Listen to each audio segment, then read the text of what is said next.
Okay, so what we have kind of planned for today is we will do a review of the SIS data elements that need to be entered for new F1 and J1 international student data to flow from SIS into Terra Dotta, and we will give you some troubleshooting tips in case any of your students are experiencing login issues. We will also review the new student Terra Dotta experience. So Sabrine will walk us through, as a student, what steps they will go through. And we will hand it over to Eric to. Sorry, I think my microphone is very silent, so I will try to speak louder.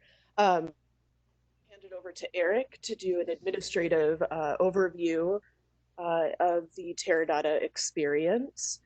And then, if time permits, I can show you a sneak of the new user interface that we can expect Terra Dotta to push into our production site at the end of this month. And then also any questions that might come up about this review session today. And thank you for all of those folks who did their questions in advance. It definitely did help us to tailor this today's review. I do also want to just kind of review what we will not be covering today. So we will not be going into anything within CVIS or anything designated school official training wise. So a designated school official is there only a limited number on campus. So if you don't know what that means, it means that you are not one, and no worries. Um, but we will not be doing any DSO training or review today. We will not be doing any querying, setting up queries. We will not be reviewing any user permissions or granting any additional user permissions during today's call. We will not be reviewing any current student processes, rules, or regulations, or alumni processes, rules, or regulations. So today's review is strictly focused on new students, newly admitted students, and what they experience when logging in to Terra Dotta for the first time to request their I-20 document or DS 2019. We're happy to take questions from you throughout this review. Please type your questions in the chat box. I will do my best to moderate and facilitate today's call with our ISS colleagues. If we don't get to your questions, we will try to follow up with you individually, and these questions, as well as the pre-submitted questions, are very helpful for us as we develop additional trainings and reviews for campus moving forward. So with that, I am going to pause here and hand it over to Cameron, who is going to review the SIS data elements. So I'll stop sharing my screen and hand it over to Cameron to share his. Okay, that should be coming up in a second here.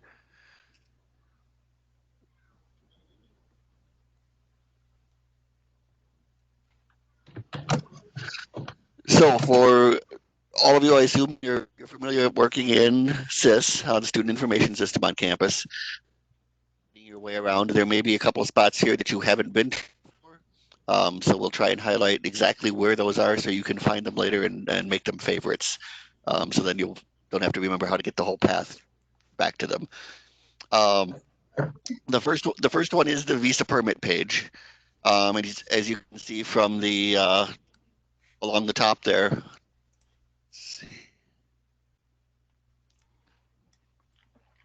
this menu is through campus community, personal information, identification, and citizenship. Um, on that visa permit page is a lot of the important information that you will enter in order to get a student set up to go into TDS.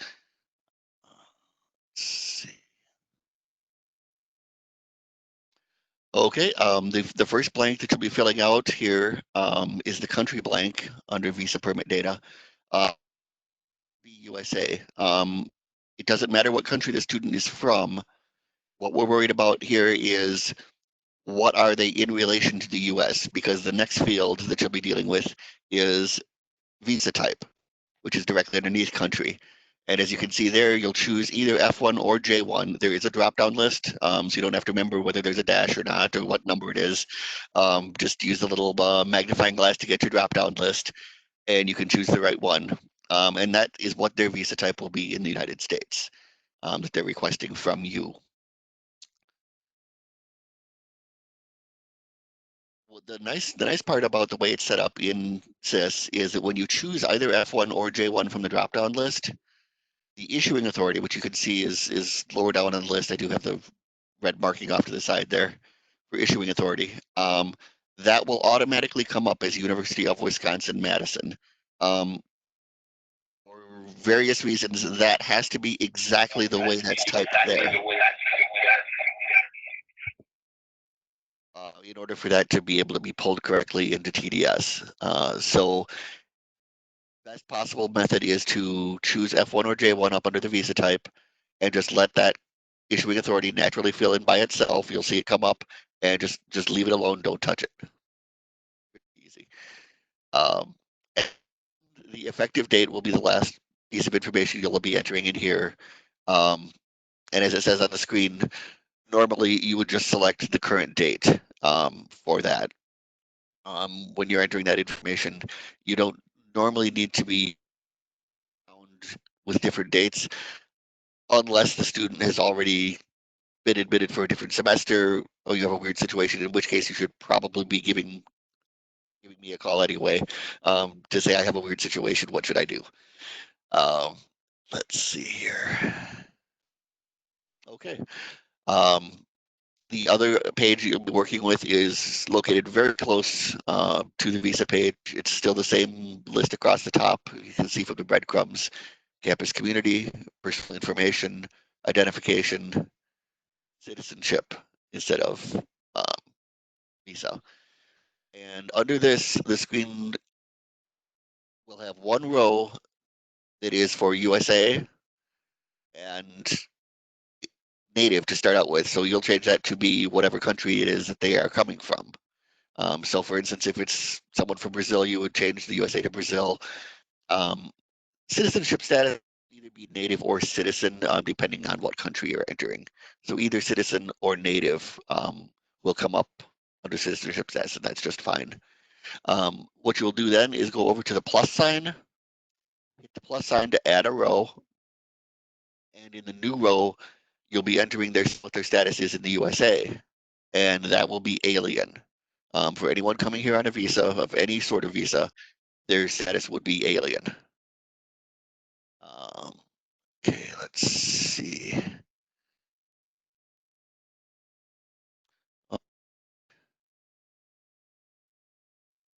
So, the questions that come up surface around how fast is this information going to get from when I enter it in this until when it will be available in PDS. And the process is really very fast as long as it meets the right criteria. As long as you've selected F1 or J1 and gotten that entered with the correct issuing authority, and the effective date is today or earlier. It won't pull from something that's listed in the future. And you have admitted the student. And yes, that is a criteria that does come up every once in a while. Someone will call me and say, "Why hasn't my student come through into TDS?" And the answer is because you haven't admitted them yet. So when your admissions office admits them, um, that will cover one of the bases there, and that information comes through overnight. How soon in the evening does that have to get entered? I would say probably by 7 o'clock would be early enough. We have seen a few cases where it gets entered after that in the evening, and at that point it has missed that night's data pull. It will come through the following night. So in most cases, as long as you're entering information during a normal business day, you will be able to see that information in TDS the very next day. If you're working very late at night for some reason, it might be the business day after that, though. Uh, Many of the questions that ISS gets from prospective students, or many of the questions that you may get would be, how, how can I get logged into TDS? And one of the criteria for a student to be able to log into TDS is that they have to have activated their net ID. And we encourage you to have them activate their net ID as soon as possible, or as soon as works with the other processes in your office, because once their information flows through into TDS, if their net ID is activated, they can begin logging in immediately. Um, and many of them will try as soon as you admit them. So if their net ID isn't activated by that point, that will raise some confusion for them. Let's see. Did we have any questions?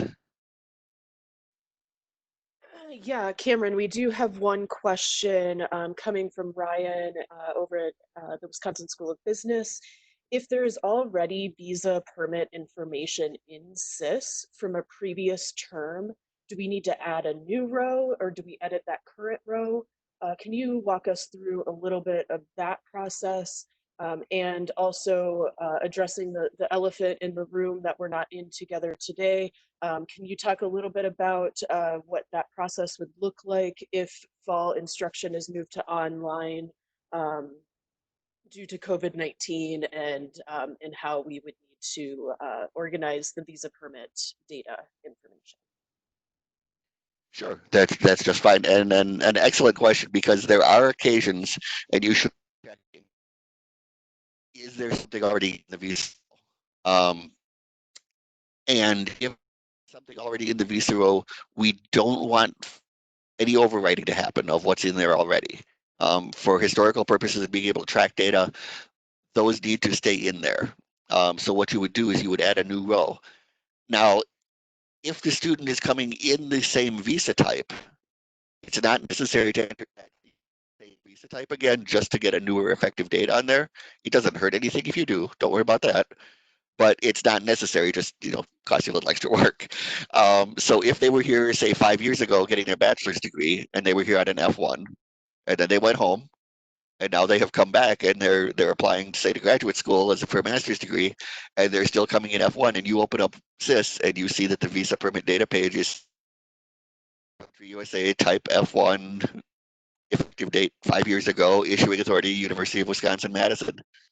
That's just fine. It's still valid. There is no end date on that. It does not expire. And so you can just leave it as it is. Now, if they were here before as a J1 and they want to come as an F1 this time, then you definitely need to enter a new row. Any change in visa type requires a new row. Um, Now, there is, as Sam said, the elephant. We know summer is online, and we don't know what's going on in fall yet. Um, and some of you are obviously trying to get admits done for both of those periods. So what can be done is there is a visa type that's not a visa type called OLS, for online student. And if the student is coming in the summer at this point, they could be entered with OLS, or you may see OLS entered if they've, entered, say, through a different program, for the summer. Say they came as a special student for the summer and they were entered as OLS. You may see that in there. Um, but you're admitting them now for the fall, and you see that in there, you would enter F1, a new row for the fall. Um, for dates for that, if you are put, they will have for the summer. You should wait until after the administrative start date for fall, which at this point, or for summer, sorry, for administrative start date for summer, just so the summer term can get started and they won't get billed for anything. And that would be after May 11th. So any date May 12th or later would be fine to put in there for their fall visa type. Um, if, as Sam referenced, the may change for the fall, you could certainly then go in afterwards, and change that back to OLS if they were going to be with you as an online student for the fall.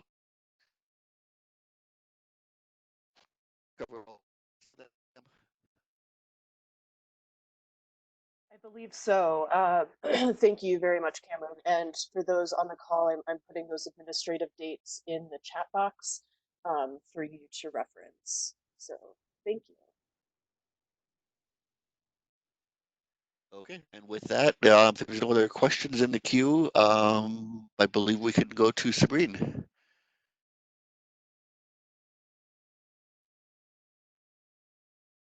Great, thank you so much.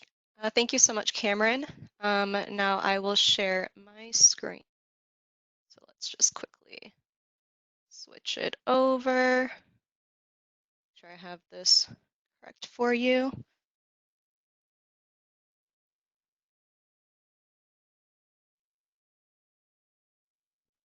Okay. So I believe now you should all be viewing my Terra Dotta screen. So now what I will do is I'll take you through exactly what the student sees when they are on the Terra Dotta site. And we're only going to cover what it is for incoming students. So for the new F and J1 students. Since I was already logged in, it automatically logged me in, but typically what a student would see is non-UW-Madison login at the top, and then just a regular login. Students should only be logging in with their net ID and password, because this is what's connected to SIS, as Cameron mentioned. When they log in with their net ID and password, that means that they activate their net ID, all the information pulled over from SIS, and some information is already auto-populated into, we say TDS for short. When the student logs in, they're going to see this screen. Right now, at the top, I have more tabs here, but that's just because I'm a staff member. A student will have this home button, and then they'll have probably one or two more, but that's about it. So it makes it simple for them. The first thing that they should do is click on incoming students. And we are going to have these instructions on our website to make it easy for all admitting units to refer back to. Now we have the different admitting units that accept international students. And right now, if we were to click under each one, you're going to see new J1 student request, new F1 student request, ISS check-in. At this time, what a student should only be focusing on is either the new J1 student request or the new F1 student request. That indicates the visa status that they are entering here as.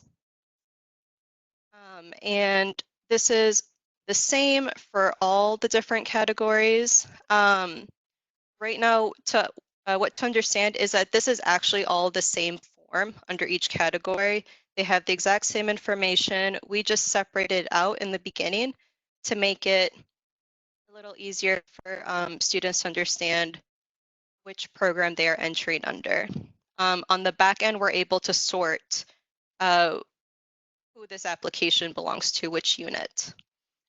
So just to start off, since most of our students arrive as an F1 student, I'm going to click on new F1 student request. Then right now, the only term that is available is request 2020. I click that and I select begin. So rather than clicking here, I'm just going to go to my next screen. This is what the student will see immediately afterward. I'm just going to move this primarily. Okay, there we go. So this is the student view when they are starting their application. In the first box, we have the instructions. We lay it out very clearly in terms of what they're supposed to do within each section. They need to attach the required documentation, which I had already started. Essentially, we need to see their passport. We need to see that they're able to cover the expenses. At least for an F1, it would be no more than 12 months, depending on how long they're here for. And then if they have support, let's say from the university, let's say the student has an assistantship, they would upload that document as well. For students to understand exactly what the expenses are that they should be showing, we have a link that shows the estimated expenses. And This is what they will see. We have information up here in terms of what that documentation should look like. And then because we have various tuition prices, it is split up between whichever program the student is arriving under. And we tried to simplify it as much as possible to make it easy for the student. I'm just going to pretend that I am coming in as an undergraduate student. So here we are. And let's just say that I am coming on a regular bachelor's degree. What we did was we split up the amount pretty much straight halfway. So a semester is 6 months, a year would be the 12 months. We captured what the tuition would be. So at least for this piece, it also covers summer, living expenses, the international student fee, and then health insurance. And for health insurance, we did the higher amount just so it makes it easier in terms of understanding the 12 month for students to understand. So if a student is only coming for a semester, they need to show this amount on their financial documentation. If they are arriving for the year, they would show this amount. And that is, and we have these amounts reflected throughout each program that has a separate tuition amount. So at least that's not information that you need to provide. Unless there's something that is not updated on our end, then we can certainly update this immediately. But for now, we do try to keep this current. So if we were to go back to the request, the next one is to complete the affidavit of support. So if a student is being supported by, let's say, a parent, they would click here. And are my expenses being covered by someone else? If I say yes, I go next. And then we have a separate form for the student to complete. Let me find that. Here we go. And this is what they would complete with the person that is covering their expenses. They would fill this out by hand, and then they would upload it here. For the sake of this application, I am just going to say that. Sabrine, could I say one thing? Sorry. It's Rebecca from graduate school. I just want to clarify that the affidavit of support is only if they're getting support from maybe a family member or a friend. It's not if they're getting support from UW-Madison.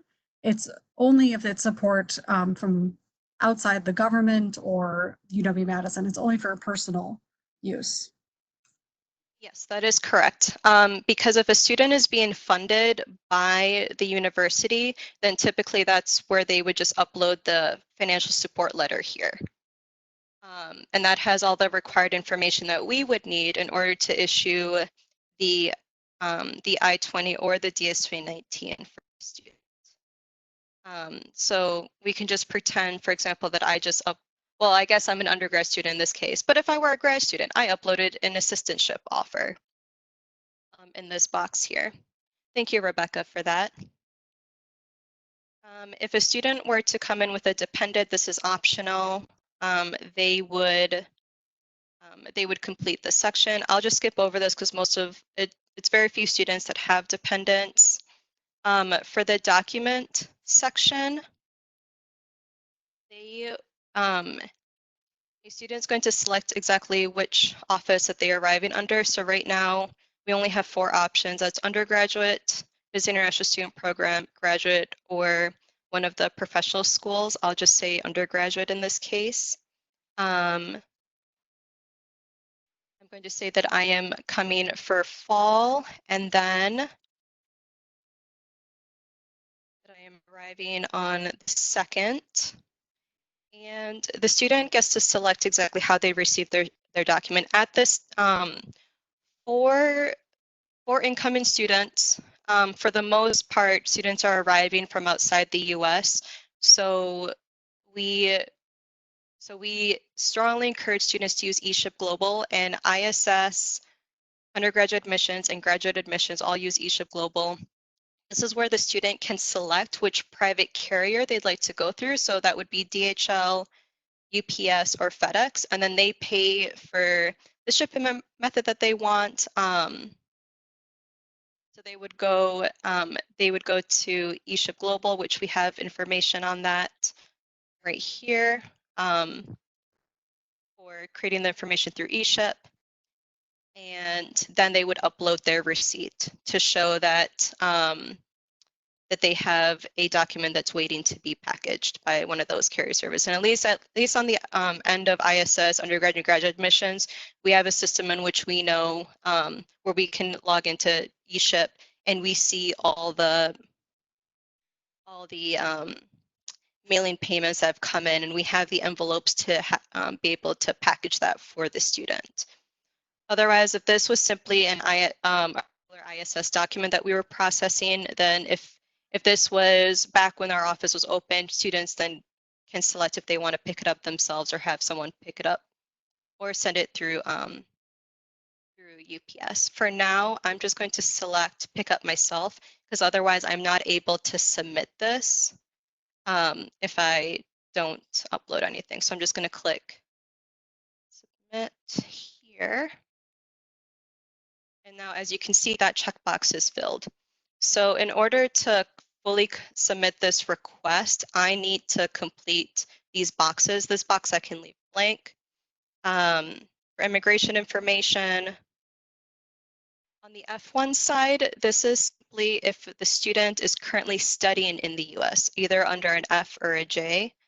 And then they would complete information regarding this. I'm just going to select no at this time, because otherwise I'll have to complete a series of questions, but then that links it out here. If a student has selected that they were studying here on an F1 visa, for example, then they would have to select, or they would have to request or send an electronic verification to their current school. So to the ISS office at their current school, they would send it to their advisor. This is not anything that anyone on this call needs to worry about, because this doesn't apply. Once I complete everything, I just need to verify that all my financial information is correct. I sign digitally. Accept. And the same with personal information. So I verify that everything that is entered for my address, and if I'm a transfer student, that I have a US address is correct. Shows that I am signing digitally. So it's very straightforward on the F1 side. At least for the admitting units.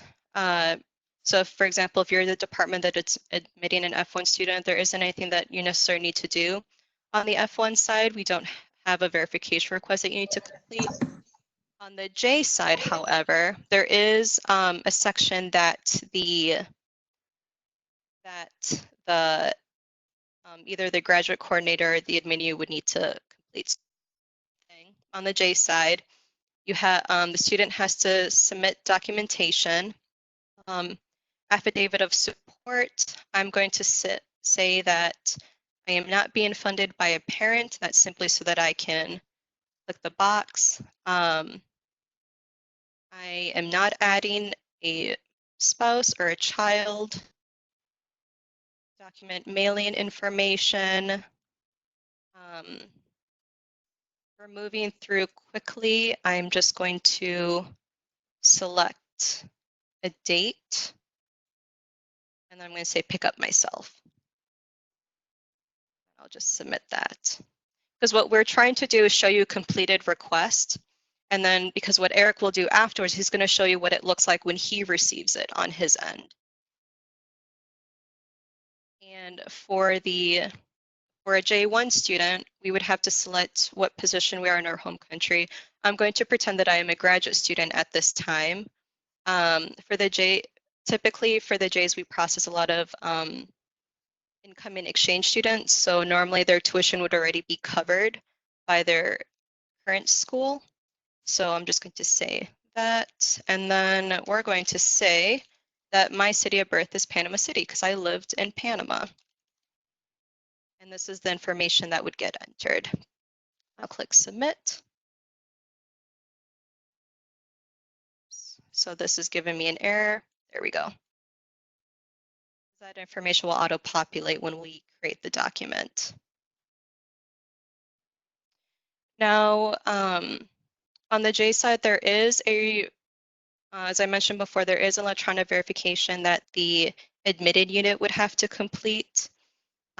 So on the student side, all I'm doing is I'm entering in the name of my advisor or program coordinator that I should communicate with and entering their name.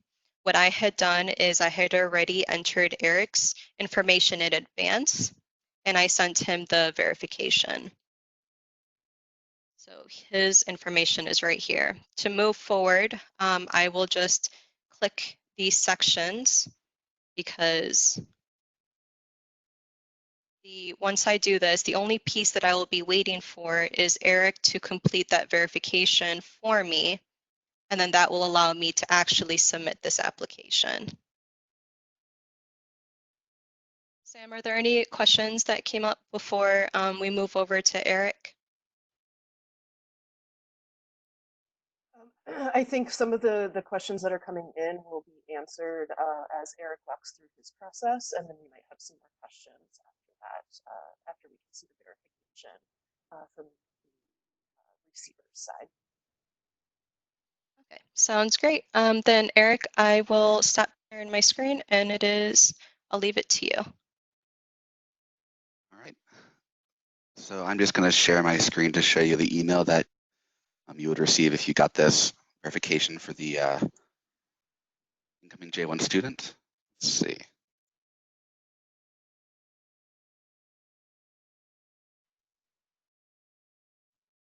So this is an example of the email that I received from Sabrine from her J1 student request. A whole lot of information on there to kind of look through. In order to get to the actual verification to fill it out, you would click on this link right here, versus terra.edu/recommenders.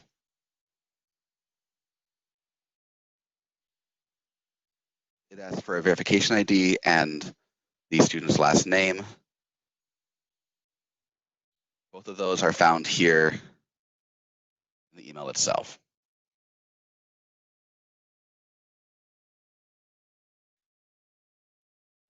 I have actually already figured out the verification for this. So once you put in the code and the last name, you'll get to this page.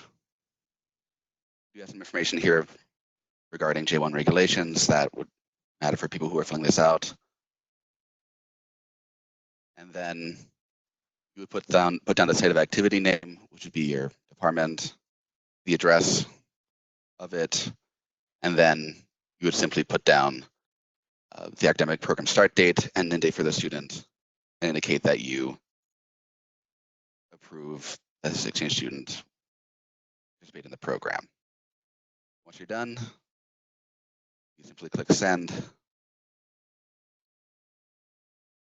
and that has now been sent over to Sabrine's application, and the checkbox by my name in the application should be checked off now. And if you finish everything else, you should be able to click the blue submit button at the top of the screen.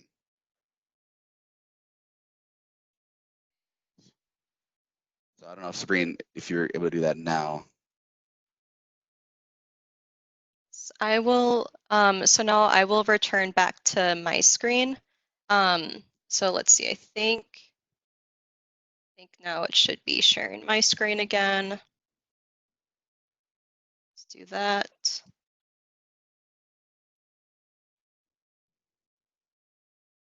Okay. So now we should be back on mine. So I'm back to my home screen. So when I go to user, I'm going to see the request that I had submitted. So let's see. It's this one right here. And since Eric had completed it for me, that was the final piece that I needed.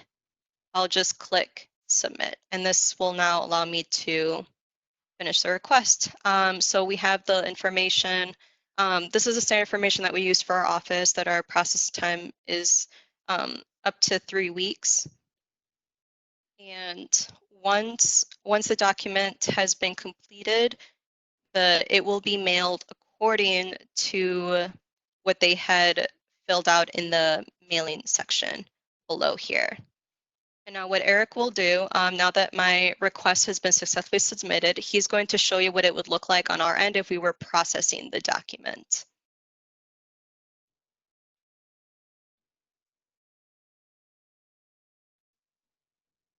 Okay. Pause for just one moment for a couple of questions, specifically on the J1 student request for exchange students and what an exchange coordinator may need to fill out versus uh, the uh, the actual admitting unit, that is Division of Continuing Studies. So should the student be submitting the verification request to their exchange advisor versus a DCS counselor. Um, yeah, Sabrina, if you could. And Amanda, I'm looking at your question. So in this case, it should go to the exchange advisor because you would know exactly what the student is arriving here as. Because for example, when Eric was showing the verification request earlier, that was, it's going to be the same information. So for example, site activity name, it's going to be your department. So you would just enter your department's name and then the address information. And then, Andy, I see that you're asking if the verification email can be sent to a general email account. I would say yes, that would be fine. It would have to be clear to the instructions to the student that that's what they should be entering. And then the field for last name and first name would still need to be filled out. So as long as the instructions are clear for the student as to how you want them to fill out that verification piece, then that is fine by our standards, just as long as someone from the admitting unit, and in this case, I understand there are different ways of interpreting that, just as long as the person who will actually be working with the student is completing that. That's what we need. Does that answer your questions? I think it was Brianna and Andy.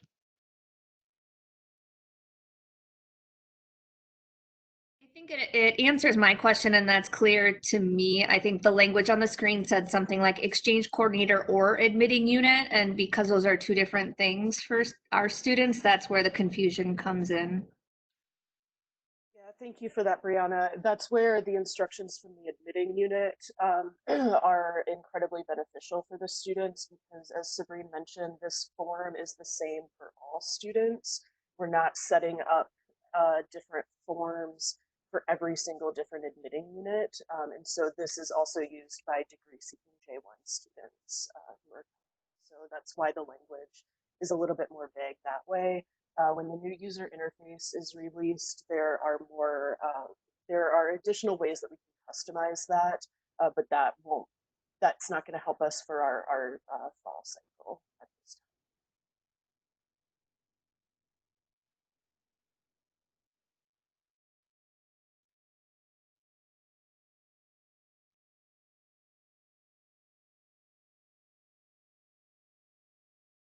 Thank you, Sabrina, for walking us through that and answering that question.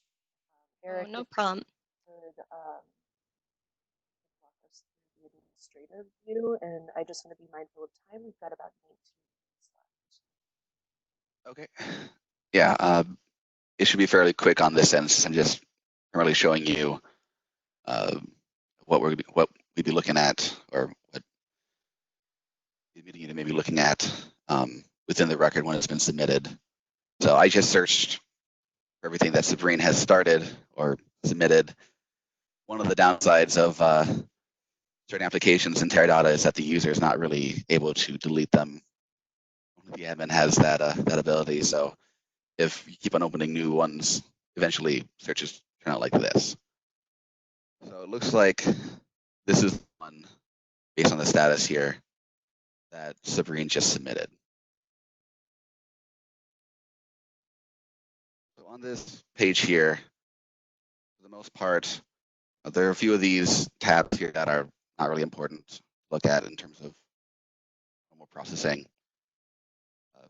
Looking through here, if, for example, this tab for questionnaires shows questionnaires that's being filled out about the affidavit of support and then information, documenting information in DS 2019 application. If the student wants to go back in there and make changes to it after they've already submitted it, then this button would be clicked here to unreceive it, to allow the student to edit it again.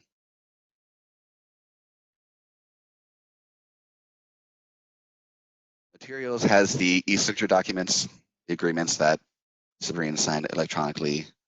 She was doing the form.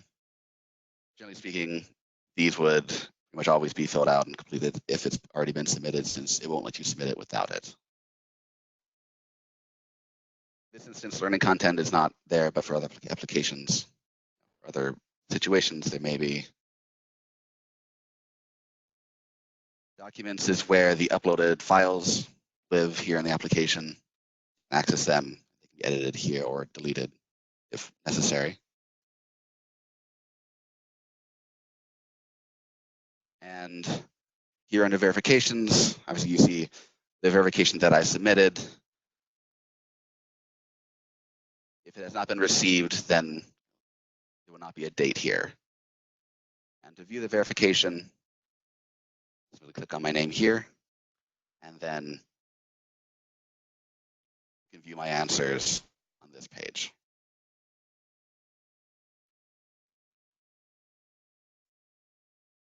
So beyond that, the only other tab you really would be looking at would be status. So this is more to do with changing the status once it's been approved. So at the point that which has been approved, we would advise that you change it to request approved here. And we have this little checkbox here. If you wanted to send an automated email to the student to let them know that the status has been updated, and leave this unchecked. If you want to send something specialized to the student, specific from your own department, since everyone gets the same email when the status changes using this function, then you would click here to avoid that and update it there.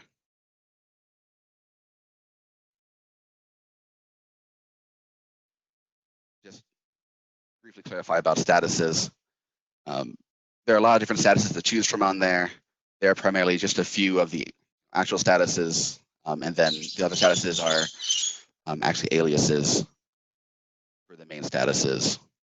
So pending actually is the same thing as submitted under review or submitted under review by assigned advisor.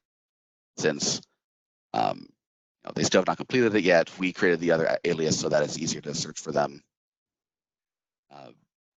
depending on whether or not they've already finished submitting the application at least. And then request approved here is under committed, since the language committed is used because this primarily used to be a study abroad software. But these are the two primary statuses to be aware of. We would generally say would not to use completed if the application is completed, since that is an alias for rejected.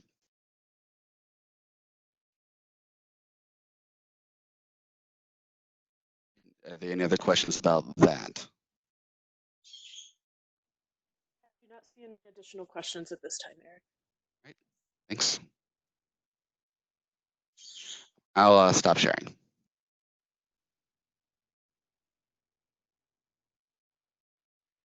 Sabrina, could you take us back in real quick on the student side now that Eric has done his verification and changed the status, completed doing your F1 or J1 student request?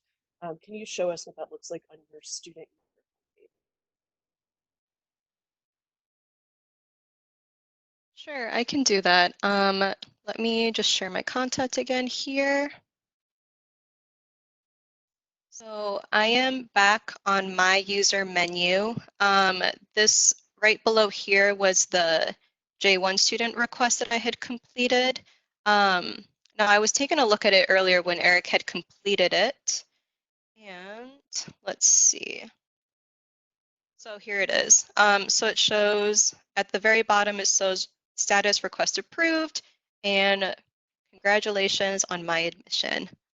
So that now takes the full application and full cycle. So at least, so as Eric mentioned, if the box is not checked, then the student will be notified that their request was completed. Otherwise, we know that a lot of students typically they'll frequently log into their Terra Dotta portal to look at their request, and this is how a student finds out if it's been completed or not. And that brings us now to at least the end for the Terra Dotta view. Sam, do you think we have time to show the user interface, or shall we jump to questions?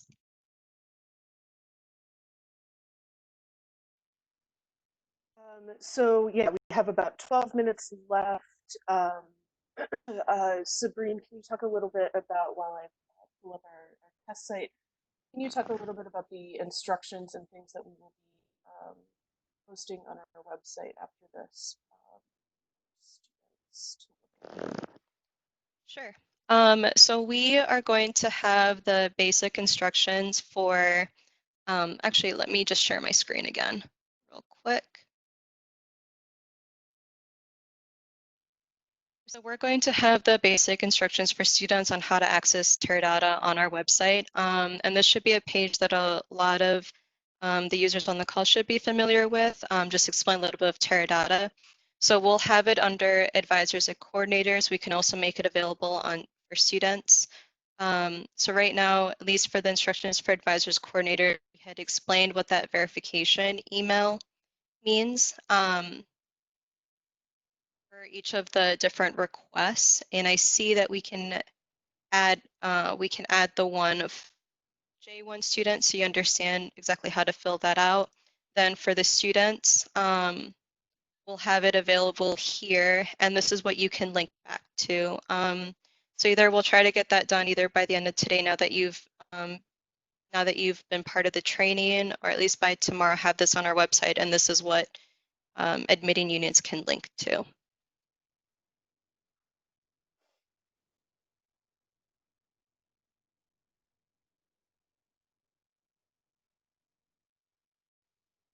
Great, thank you so much, Sabrine. Try to share not a bit of a sneak peek the new user interface.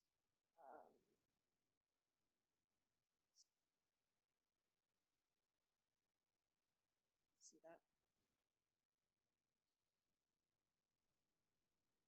Sam, we see you cut out in the beginning. Right now we're just seeing a gray screen.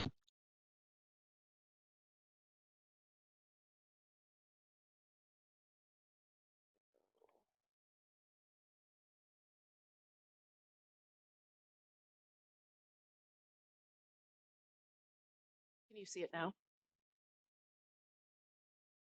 Sabrine? No? Unfortunately not. Oh, cool.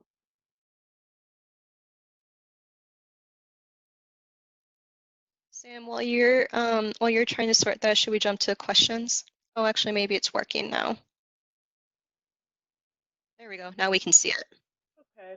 Yes. So apologies, there's not a lot in here because it's our test site. We don't have a lot of live data, especially as for me as a user, but the new Terra Dotta user interface is currently in our test site. It will be put to our production at the end of this month. We can configure it on our own schedule.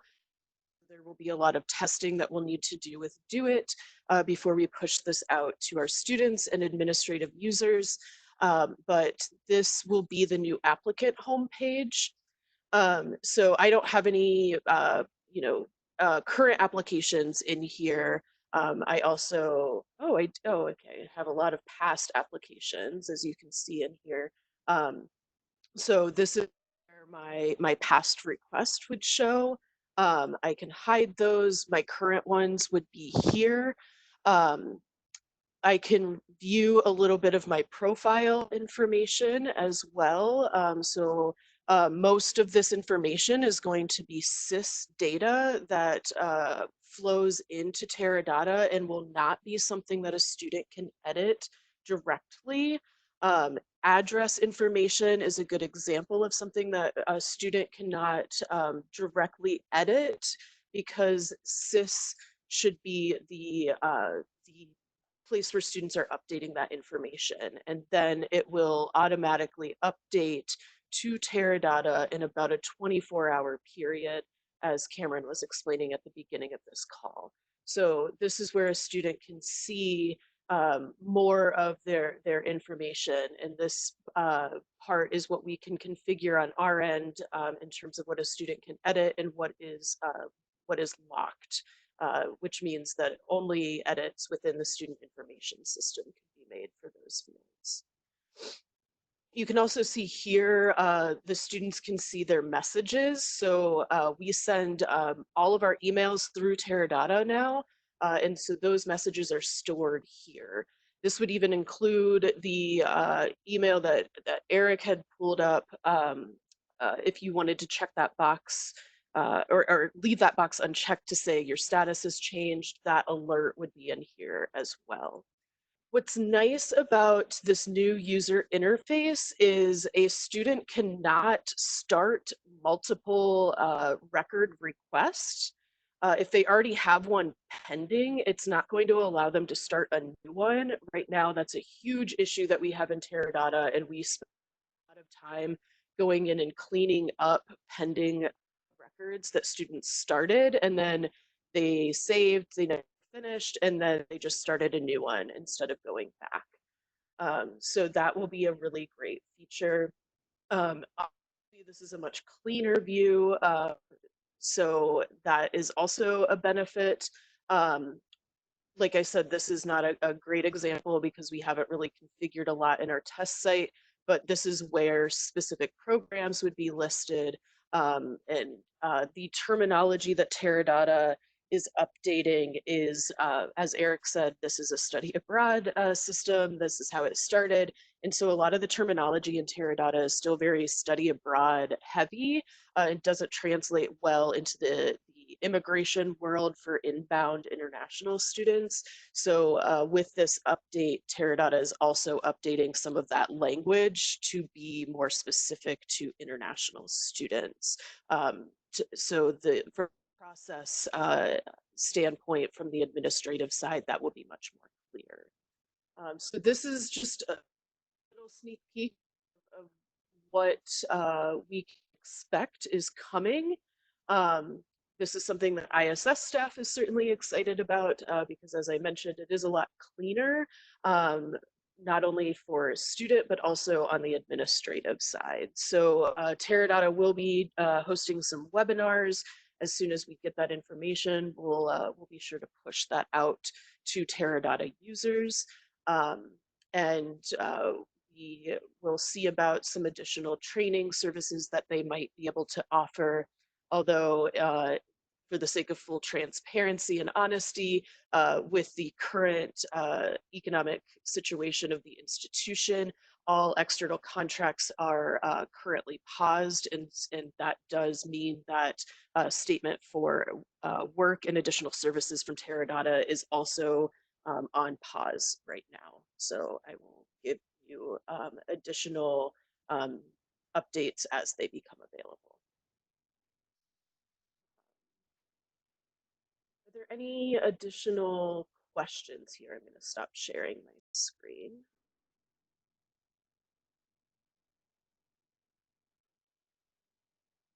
Pre-submitted questions that we were not able to answer, those we are continue to update our COVID-19 FAQ page. So a lot of those kind of hypothetical situations in terms of logistical, the logistical nightmare that this will inevitably be for us for fall to clean up these records, that information in those hypothetical situations will be addressed on our COVID-19 FAQ page. We are also using some of those pre-submitted questions and some of the questions that came in today. We hope to offer a training for our designated school officials as well as our Terra Dotta users. This review today was a more general overview for folks that are not necessarily Terra Dotta users, but have been requesting this information. And so I hope that you found that to be helpful. I also want to pull up just some additional resources and kind of hot links on our website um, that might be helpful for you all. But we do have about 3 minutes remaining if anyone has any additional questions. Hi, Sam. This is me from VISP. I'm just wondering if you guys have any updates about the new interface for Terra Dotta. When will that be updated? And Yeah, so what the new kind of user changes should we interface. be expecting? Sure, the new user interface is what I just showed. So that it's currently in our test site, and that will be put to our production site. Terra Dotta has told me at the end of this month, and then we will need to configure it on our end. The timing is something that we're concerned about, and we also need DoIT to test out some of the features as well. And as you can imagine, DoIT's a little bit busy right now, preparing for online instruction for fall, or I'm sorry, for summer. I don't know anything about online instruction for fall. That was me misspeaking. But for summer. So we don't have a date by which UW-Madison will push and configure the new user interface, but it's already in our test site and we can expect it in our production site at the end of this month. Thank you. Any additional questions in the minute or so we have remaining? If not, we are still here. We're working in our virtual environments. This is all of us sporting our homemade face masks from one of our colleagues' moms. We are still here to answer your questions. And student questions as well. We'll continue to update our COVID FAQ page with some frequently asked questions as we get additional updates from campus as well as federal government updates. Please watch for those don't hesitate to reach out to us via email if you have any questions. Again, this recording will be posted on our website. It's taking about a week or so for us to edit and caption and make sure that we meet the accessibility standards for our online recordings. So we will post this soon for folks to review and for folks to pass on to colleagues in case they couldn't join us live today. So I just want to extend a huge thank you to my co-presenters today, Sabrine, Eric, and Cameron, for taking the time to put together the information for this training. And for all of you, we had over 85 participants on this call, which is phenomenal. We really appreciate you all, and we wish you much health and happiness.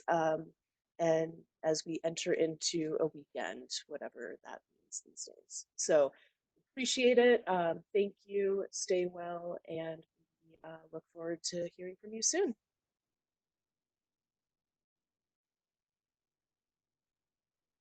Thank you, everyone. Take care.